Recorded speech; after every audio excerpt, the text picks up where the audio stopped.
So my name is John Williston, and I just retired I was a Canadian military officer, and now I have my own consulting business. So I took a 15-day tour that was spectacular. It included the Yangtze River cruise. I loved the entire trip.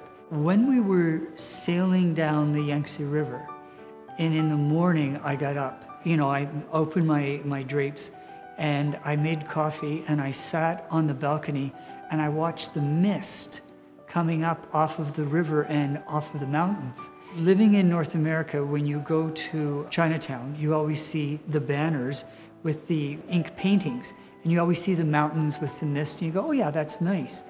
But then when you see it in real life, and then you think, oh, there were all these philosophers that lived in caves in the mountains, and this is where the medicine was developed. And it was so peaceful and so beautiful. So that was, to me, the most touching, because it was quiet, it was still, and you got to see just how beautiful it was. And you had a point of reference for this art that gets produced, and the art doesn't begin to capture it. I've been to over 52 countries. This is in the top 2 and maybe the top trip I've ever done.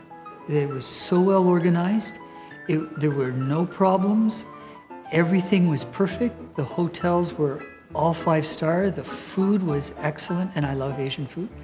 Even as a little boy, I was always attracted to China. Maybe I lived there before, I don't know. In another life, I don't know.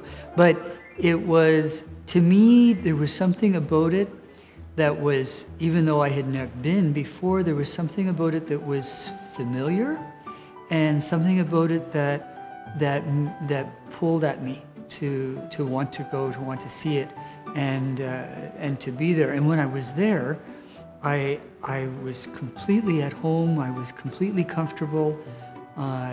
Everything was clean. It was perfect.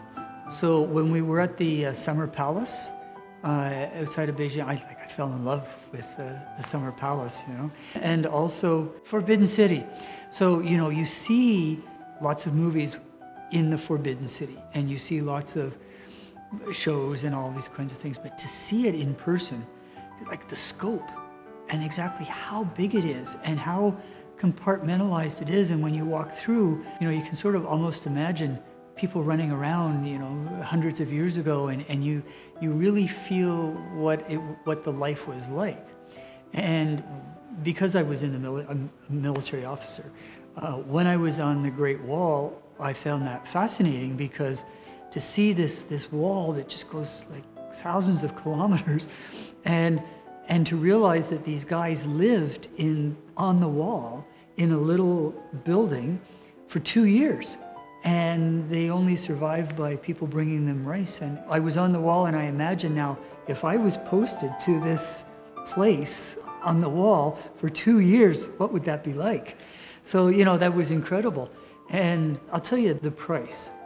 So if you fly from Montreal or Ottawa or Toronto to Beijing, and you stay in the hotel one night, that 5-star hotel, and you go by yourself, that's the price of the trip. So when I got up on the first morning in Beijing, I said to some of the people I was with, I said, the rest of the trip is now free, because this is what it would have cost just to fly and stay one night. So it was outstanding, it really was.